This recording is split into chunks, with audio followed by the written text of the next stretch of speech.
अस्सलामुअलैकुम, आप देख रहे हैं समा। मैं हूं फवाद ज़ैदी और मैं हूं सबा शेख। बुलेटिन का बाकायदा आगाज करेंगे। इस्तीफे नहीं, लॉन्ग मार्च। अरे नहीं, तहरीके अदम एतमाद। हुकूमत को कैसे गिराएं? पहले पीडीएम में इख्तिलाफ आया और अब नून लीग भी पट गई। बिलावल भुट्टो जरदारी ने तहरीके अदम एतमाद लाने का ऐलान किया तो एहसन इकबाल बोले नंबर ही पूरे नहीं। लेकिन राना सनाउल्लाह कहते हैं तहरीके अदम एतमाद भी लाई जा सकती है। 24 घंटे 2 दिन अगले साल 24 घंटे में 2 दिन दिसंबर 24 घंटे। आखिर इस दर्द की दवा क्या है? जल्द से कर लिए रैलियां निकाली, कल के दुश्मन दोस्त बने। बिलावल मुझे अपनी बड़ी बहन की तरह रिस्पेक्ट देता है। लेकिन हुकूमत टस से मस न हुई। पीडीएम सर जोड़े बैठी थी कि बिलावल भुट्टो नमूदार हुए। अपोजिशन इत्तेहाद को हुकूमत के खिलाफ सड़कें नापने के बजाय तहरीके अदम एतमाद लाने का मशवरा दिया। हमें वार करना है तो असेंबली में करना है। जमहूरी तरीका ये है कि हम अदम एतमाद लेकर आए। बिलावल के मशवरे पर अमल तो क्या होता, मुस्लिम लीग नून तकसीम हो गई। जमहूरी तरीका ये है कि हम अदम एतमाद लेकर आए। सेनेट के अंदर हमने देखा कि जहां नंबर्स हमारे पास थे वहां भी तहरीक अदम एतमाद कामयाब नहीं हुई थी। एक ही रास्ता है, लॉन्ग मार्च करनी चाहिए। जो इनके करतूत सामने आ रहे हैं, अगर उनके पेश नजर इनके अलाइज इनसे पीछे हटते हैं तो तहरीक अदम एतमाद भी आ सकती है। जमीनी हकाइक ये है कि पीडीएम दिन ब दिन जवाल और हुकूमत उरूज देख रही है। जब तक मैं जिंदा हूँ आपको एनआरओ नहीं मिलने लगा। सूरत हाल पर पीडीएम सरबराह हसरत की तस्वीर बनकर सोचते होंगे, तमन्नाओं में उलझाया गया हूँ, खिलौने दे के बहलाया गया हूँ। कानून के दायरे में रहते हुए इस्लामाबाद की तरफ मार्च करें। वजीर दाखिला शेख रशीद ने पीटीएम को एक बार फिर दावत दे दी। कहा बिलावल भुट्टो अब सियासी तौर पर बालिग और समझदार हो गए हैं। फजलुर रहमान ने इस कौम का बड़ा वक्त ज़ाया किया। इसराइल के नाम पे, कश्मीर के नाम पे, ख़त्म नबूवत के नाम पे किसी की ज़रूरत है? ना ये हुकूमत इसराइल को तस्लीम करने का कोई एजेंडा रखती है, ना कोई ख़त्म नबूवत में तरमीम करने का इरादा रखती है। और कश्मीर की आज़ादी के लिए इमरान खान की सर्विसेज हैं। ब्रॉडशीट पे बड़े पैमाने पे इस केस का फैसला होना है। अभी तो इस केस में से चीज़ें निकलनी हैं। 85 से 100 मिलियन डॉलर की नई प्रॉपर्टीज आ रही हैं। और अगर जिस किसी ने भी कोई जुर्म किया है उसका तल्लक किसी तरफ से क्यों भी ना हो, उसको फकी मिलनी चाहिए। हम आपको खुद दावत देते हैं कि पीडीएमए की हद तक पुरअमन जुलूस की आपको इजाज़त होगी। अगर कानून को हाथ लेंगे, कानून आपको हाथ लेगा। बिलावल भुट्टो बालग हो गया है। बिलावल भुट्टो ने ठीक कहा है, भुट्टो ने ठीक कहा है। अदम एतमाद कानूनी और उनका आईनी हक है। और उसने कहा ये जलसों से तो कुछ नतीजा नहीं निकला। क्या पीपल्स पार्टी पीडीएम तहरीक के बजाय तरक्याती मंसूबों पर ज़्यादा तवज्जो दे रही है? बिलावल भुट्टो जरदारी ने धरनों में शिरकत के बजाय अचानक तरक्याती मंसूबों पर तवज्जो मरकूज़ कर ली है। संजय साधवानी की रिपोर्ट देखिए। हमें सोच बदलनी होगी, हमने अपना तरीका बदलना होगा। क्या पीपल्स पार्टी ने कायद के हुक्म पर हिकमत अमली तब्दील कर ली? कल तक जिन्हें तब्दीली सरकार चैन नहीं लेने देती थी, आज उन्हें अवाम की तकलीफ ने बेचैन कर दिया। चेयरमैन पीपल्स पार्टी अब पीडीएम धरनों में शिरकत के बजाय धड़ाधड़ तरक्याती मंसूबों का इफ्तिताह करने लगे हैं। एक ही महीने में 7 बड़े तरक्याती मंसूबों का इफ्तिताह किया। यही नहीं, महीनों पहले मुकम्मल होने वाले मंसूबों का इफ्तिताह और संगे बुनियाद भी रखा जा रहा है। हाल ही में बिलावल ने 27 अरब रुपए के मलीर एक्सप्रेस वे मंसूबे का संगे बुनियाद रखा, जिस पर काम पहले ही शुरू हो चुका था। महकमा लेबर के 1 साल पहले मुकम्मल फ्लैट्स मजदूरों को देने की तकरीब भी हफ्ता कबल सक्खर में हुई थी। बिलावल ने कई साल से जेरे तामीर लाड़काना इंडस्ट्रियल जोन का भी फीता काट दिया। बिलावल रवा हफ्ते बेनजीर मजदूर कार्ड के इजरा की तकरीब में भी शिरकत करेंगे। संजय साधवानी, समा, कराची। मौलाना फजल रहमान के भाई को भी नैब से बुलावा आ गया। ज़ियाउर रहमान पर गैर कानूनी भर्तियों, खरीदो फरोख्त में खुर्द-बुर्द और आमदन से ज़ायद असासों के इल्जामात हैं। उन्हें 26 जनवरी को तलब किया गया है। साबिक चीफ सेक्रेटरी, साबिक सेक्रेटरी एस्टेब्लिशमेंट और साबिक सेक्रेटरी गवर्नर को भी तलबी के नोटिस जारी किए गए हैं, जिनसे 2007 में ज़ियाउर रहमान को गैर कानूनी तौर पर प्रोविंशियल मैनेजमेंट सर्विस में शामिल करने की तहकीकात होंगी। लाहौर से मियाँ साहब क्या गए, लाहौर के शेरों के भाव ही गिर गए। चिड़िया घरों ने जंगल के बादशाह को बकरी के दामों बेच दिया। मजीद शेर भी 1.5 लाख रुपए के हिसाब से बेचने का फैसला किया गया है। आयशा अता की रिपोर्ट।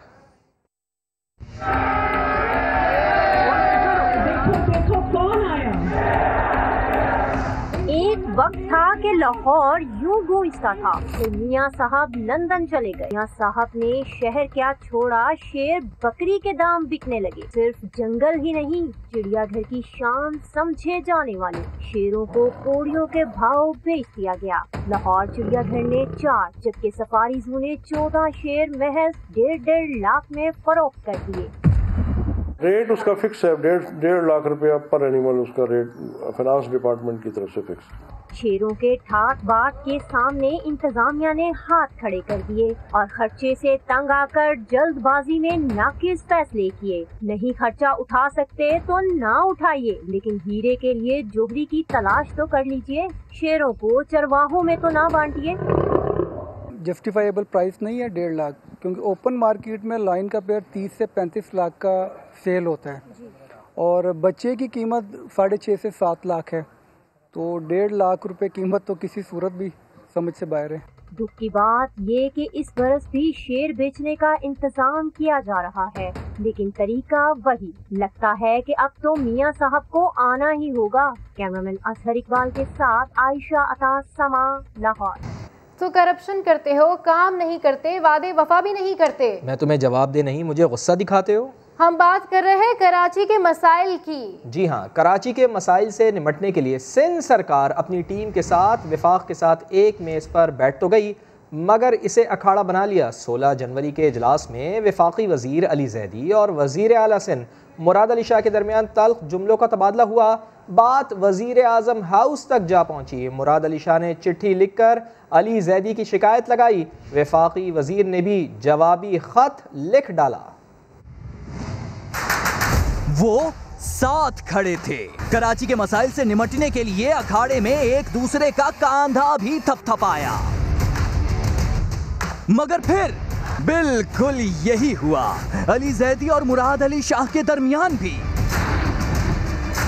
एक मेज पर बैठे, मगर उसे अखाड़ा समझ बैठे। ऐसी तू मैं की कि बात वजीर आजम हाउस जा पहुंची। मुराद अली शाह ने वजीर आजम इमरान खान को खत लिखकर अली जैदी की शिकायत लगाई कि 16 जनवरी को आपके वजीर ने जारहाना अंदाज अपनाया, मुझे गुस्सा दिखाया, आप इनके खिलाफ एक्शन लें। अपनी शिकायत लगती देख अली जैदी ने भी इमरान खान को फौरी चिट्ठी लिखी कि जिल्ले इलाही मैं बेकसूर हूँ, मैंने तो बस सवाल किया था कि सॉलिड वेस्ट मैनेजमेंट और SBCA को जिले सतह पर मुंतकिल क्यों नहीं किया जा रहा। मगर मुराद अली शाह ने कहा आपको जवाब दे नहीं, मुराद अली शाह काम नहीं करते, करप्शन करते हैं, आप उन्हें वादा वफा करने का कहें। वज़ीर आला सिंध और वफाकी वजीर के दरमियान गर्मा गर्मी क्यों हुई? सईद गनी और अली जैदी ने अंदर की कहानी अपनी अपनी ज़बानी सुना दी। वफाकी वजीर ने कहा सिंध हुकूमत कराची के लिए काम नहीं कर रही, जिस पर वफाक का नुमाइंदा बनकर सवालात उठाए थे।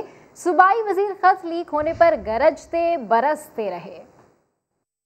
इधर वजीर आला सिंध का वफाकी वजीर अली जैदी के खिलाफ वजीर आजम को लिखा गया खत मंजर आम पर आया। उधर पीपल्स पार्टी ने अली जैदी के खिलाफ महाज खोल दिया। आदमी इस लायक ही नहीं है कि इसको वफाकी वजीर होना चाहिए, इस लायक नहीं है कि इसको MNA होना चाहिए, तो ये इतनी बड़ी कमेटी में तो उसको होना नहीं चाहिए। अली जैदी का मौकिफ है कि इन्हें वफाक ने अपना नुमाइंदा बनाकर कमेटी का मेंबर बनाया, सवाल तो करेंगे। मुझे तो मैंने आखिर में इनसे कहा कि ये भी मिनट पे रिकॉर्ड कर ले कि ये डिवॉल्व कब होंगी organisation, Sindh building control, Sindh water waste. आप जवाब दे दें मुझे इसका, आपने कमिट किया, दोबारा कहते हैं I am not answerable to you. जब उन्होंने 2-3 दफा ये कहा तो फिर मैंने कहा मैं यहाँ झक मारने तो नहीं आता, यहाँ पे मैं उठ के चला गया। उनको मैंने कहा आपकी मुनाफिकत मैं अच्छी तरह जानता हूँ। पीपल्स पार्टी का इल्जाम है कि वज़ीर आला सिंध का वज़ीर आज़म को लिखा गया खत कॉन्फिडेंशियल था, खुफिया खत को वफाकी वजीर ने लीक करवाया है। तहरीक इंसाफ के रहनुमा फारूक हबीब ने मरियम नवाज को चैलेंज दे दिया है। कहा, नून लीग साबित करे कि पार्टी अकाउंट में पैसा कहां से आया। बिलावल भुट्टो जरदारी को पर्ची चेयरमैन का खिताब भी दे डाला। मैं चैलेंज करता हूं मरियम सफदर को कि आपने फजलुर रहमान ने इसराइली फंडिंग अब साबित करके दिखानी है। आप अपनी पार्टी के अकाउंट्स का हिसाब इस वजह से नहीं दे पा रहे कि आपकी पार्टी के अकाउंट्स के अंदर जो है वो फॉरेन फंडिंग आई हुई है। आपकी पार्टी के अकाउंट्स के अंदर मनी लॉन्ड्रिंग से पैसा आया हुआ है। आपकी पार्टी के अकाउंट्स के अंदर किकबैक्स का, कमीशन का पैसा आया हुआ है।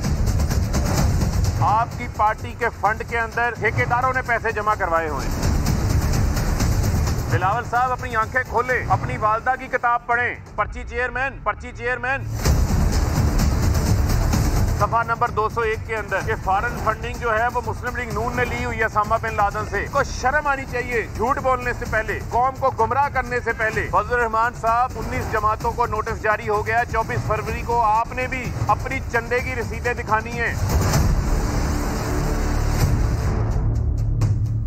इलेक्शन कमीशन ने फॉरेन फंडिंग केस की खुली समाअत से मुतालिक एक बार फिर वजाहती बयान जारी कर दिया।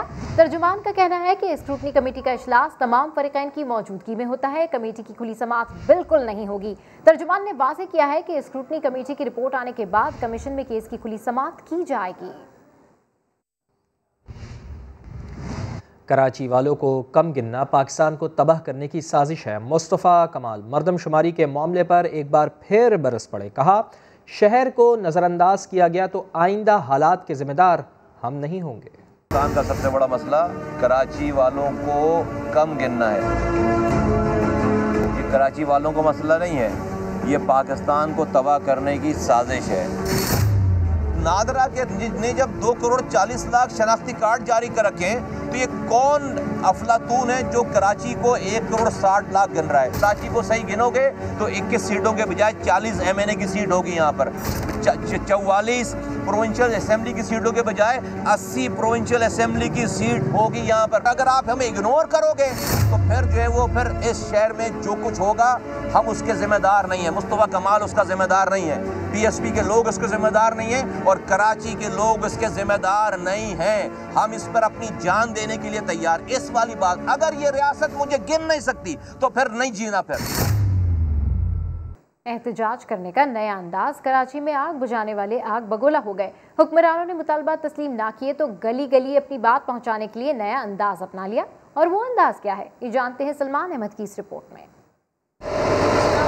कोरंगी की इस फैक्ट्री में लगने वाली आग तो फायर ब्रिगेड ने बुझा दी, मगर ये फायर ब्रिगेड खुद जल रही है अपनों के दिए जख्मों में। ये गाड़ियां अपना गम खुद सुना रही हैं। हमें ओवर टाइम दो, रिटायर्ड मुलाजमीन के वाजिबात अदा करो, डिजीज कोटा पर नौकरी दो। हमारे बच्चे भूखे मर रहे हैं, हमारे को ओवर टाइम नहीं मिल रहा। इसकी वजह से हम इतने परेशान हैं। गाड़ियों के ऊपर बैनर लगा के हम ये परअमन एहतजाज कर रहे हैं कि हो सकता है हमारे हुक्मरानों को थोड़ी शर्म आ जाए। मिनिस्टरों को एहसास नहीं है, सिंध हुकूमत को एहसास नहीं है कि हम लोग कहाँ जाएं। एहतजाजन काम छोड़कर वो अपने शहर को खतरे में नहीं डालना चाहते, इसीलिए गाड़ियों पर बैनर्स लगा दिए। हमारा ज़मीर गवाह नहीं करता, हम चाहते हैं किसी का नुकसान ना पूछेगा ना। जब भी हम लोग जो है चाहते हैं, हमारा मुतालबा अलग है, मगर जो है लोगों की जान को बचाना हमारा फ़र्ज़ है। हमारे 25 माह का एरियल है हमारा, वो अपने ये रिटायरमेंट मुलाजमीन की 2018 से लेके अब तक की लोग पेंशन नहीं हो सकी है उनकी। कई मुलाजमीन KMC इमारत से कूद के 3 मर चुके हैं। फायर ब्रिगेड ने 4 घंटों में कोरंगी की फैक्ट्री में लगी ये आग बुझाई, मगर हुक्मरान फायर फाइटर्स के दिलों में लगी आग मुतालबात मानकर कब बुझाते हैं, इन्हें इंतजार रहेगा। फायर फाइटर्स ने अपने मुनफरिद एहतजाज से ये सबक भी दे दिया कि एहतजाज ज़रूर करें, लेकिन उसकी वजह से दूसरों को मुश्किल में ना डालें। कैमरामैन कामरानुद्दीन के साथ सलमान अहमद, समा, कराची। मुल्क की मईशत के लिए अच्छी खबर है कि ओवरसीज़ पाकिस्तानियों की जानिब से रोशन डिजिटल अकाउंट में सरमायाकारी में इजाफा हो गया है। यौमिया $30 लाख आने का रिकॉर्ड कायम हो गया है। मजीद बता रहे हैं समा के नुमाइंदे रिजवान आलम। जी बिल्कुल, बड़ी और अच्छी खबर है मईशत के लिए। स्टेट बैंक के जारी करदा अदाद शुमार के मुताबिक 4 महीने में 77,000 के लगभग रोशन डिजिटल अकाउंट खुल चुके हैं ओवरसीज़ पाकिस्तानियों की जानिब से, और इसमें 36 करोड़ 20 लाख डॉलर की सरमायाकारी की जा चुकी है। यौमिया 30 लाख डॉलर रोशन डिजिटल अकाउंट में आ रहे हैं इस वक्त। इसमें आपको बताऊं कि 22 करोड़ 50 लाख डॉलर के ओवरसीज़ पाकिस्तानियों ने नया पाकिस्तान इस्लामिक सर्टिफिकेट ख़रीदे हैं। ये माहाना जो है वो अगर देखा जाए तो औसतन 9 करोड़ डॉलर जो है वो रोशन डिजिटल अकाउंट में सरमायाकारी की जा रही है, और माहाना जो है वो 20,000 के लगभग अकाउंट जो है वो रोशन डिजिटल अकाउंट खुल रहे हैं। जी रिजवान आलम अपडेट करें, आपका शुक्रिया। बुलेटिन के आखिर में आपको बताएं कि समा और गलियार डेवलपमेंट अथॉरिटी के ज़ेरे एहतमाम स्नो फेस्टिवल का दूसरा रोज। सयाहों की मौज मस्ती का अहवाल बता रहे हैं आतिफ क़य्यूम।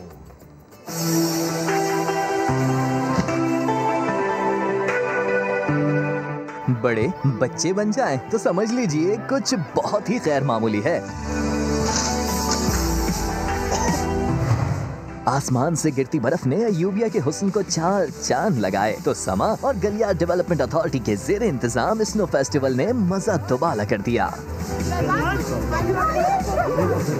बहुत इंजॉय कर रहे हैं। आफ्टर अ लॉन्ग टाइम मुझे कोई ऐसा जो है ना एनवायरनमेंट मिला है, जिन लोगों ने अरेंज किया वो बहुत अच्छा अरेंज किया है। सयाहों की दिलचस्पी से स्नो फेस्टिवल के मुंतज़मीन की मेहनत भी वसूल हो गई। इस तरह के इवेंट से जो कोरोना के दौरान लोगों के दरमियान फ्रस्ट्रेशन थी उसको दूर करने में एक बहुत बड़ी अच्छी हमें मदद मिली है। इतवार को स्नो फेस्टिवल के तीसरे और आखिरी दिन स्कीइंग और दूसरे खेल भी मुनक्किद किए जाएंगे। एक ब्रेक के बाद दोबारा हाजिर होंगे हेडलाइंस के साथ। देखते रहिए समा।